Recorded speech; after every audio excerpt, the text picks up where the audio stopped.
All right, today we're going to level up. We're moving beyond the basics to build an advanced investor's toolkit. We're going to take 5 pretty complex strategies and break them down into what they really are, practical tools designed to upgrade your portfolio. So you've done the hard work. You've built your foundation, you've got a solid mix of broad market ETFs, maybe a few stocks you believe in. But now you're thinking, what's next? How do we go from just having a portfolio to having a smarter portfolio? Well, that's what we're talking about today. We're going to frame these advanced strategies as specialized tools. Think about it. You wouldn't use a sledgehammer to hang a picture frame, right? Same idea here. Each strategy is designed for a very specific job. Okay, first things first.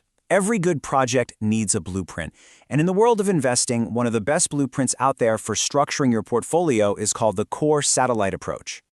This whole strategy is all about getting the best of both worlds. Your core is the bedrock, the stable foundation. This is usually built with boring, low-cost index funds that give you exposure to the whole market. But the satellite, well, that's where you get to be more tactical, targeting specific opportunities you think could really boost your returns. And here's what that looks like in practice for, say, a more conservative investor. See that? A huge 80% of the portfolio is locked into that stable core. It's the anchor. Then you have that other 20% freed up for those more adventurous satellite picks.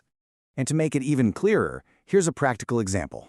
That core is rock solid, right? Broad index funds, bond funds, stuff that's not going to give you any surprises.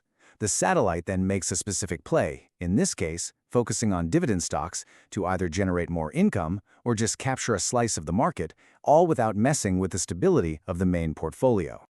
All right, let's grab our next tool from the kit. This one is the magnifying glass. It's designed for finding really high-quality companies that somehow aren't ridiculously overpriced. This is the growth at a reasonable price strategy, or as most people call it, GARP. This strategy was made famous by the legendary fund manager Peter Lynch. See, GARP is a hybrid approach. It helps you avoid paying those sky-high prices for pure growth stocks, but it also helps you steer clear of value traps. You know, those companies that look cheap but stay cheap forever for a very good reason. GARP is all about finding that perfect sweet spot right in the middle. You can think of GARP investors as the bridge between these two classic philosophies. They crave that exciting future potential that gets growth investors' hearts racing, but they do it with the strict price discipline of a value investor. It's a hunt for quality, but a structured one. So how do you find these companies? Well, a key metric for any GARP investor is the PEG ratio, and the magic number is less than 1. A PEG ratio below 1 is a strong signal that the stock's price might actually be justified by its expected earnings growth. It's the number that tells you a fast-growing company might still be a bargain. Okay, time to pull out the telescopes. These tools help us spot opportunities that most people miss, looking into different corners of the market using 2 very distinct strategies, small cap value and momentum. And these are 2 totally different ways to find an edge. Small cap value is kind of like treasure hunting. You're digging for those hidden gems, the smaller companies the market has totally overlooked. Momentum, on the other hand, is like surfing. You're just trying to ride the wave, betting that the winners will keep on winning. And you know, the historical evidence for small cap value is pretty darn compelling. Look at this data. Over a 26-year stretch, U.S. small cap value stocks didn't just beat the S&P 500, they beat it significantly. This is what academics call a risk factor. Basically, it's a characteristic of the market that has historically delivered higher returns, often because you're getting paid extra for taking on a specific kind of risk. Let's move on to a really high-tech piece of equipment in our toolkit. This one allows for an incredible amount of customization and, maybe more importantly, tax optimization. It's called direct indexing. So instead of buying one share of an S&P 500 ETF, with direct indexing, you own tiny fractions of all 500 of those individual companies. And why does that matter? Because that direct ownership is the key. It lets you do something called tax loss harvesting on a micro level, selling off individual stocks that are down to cancel out capital gains you might have somewhere else. And the payoff for all that complexity? Well, it can be huge.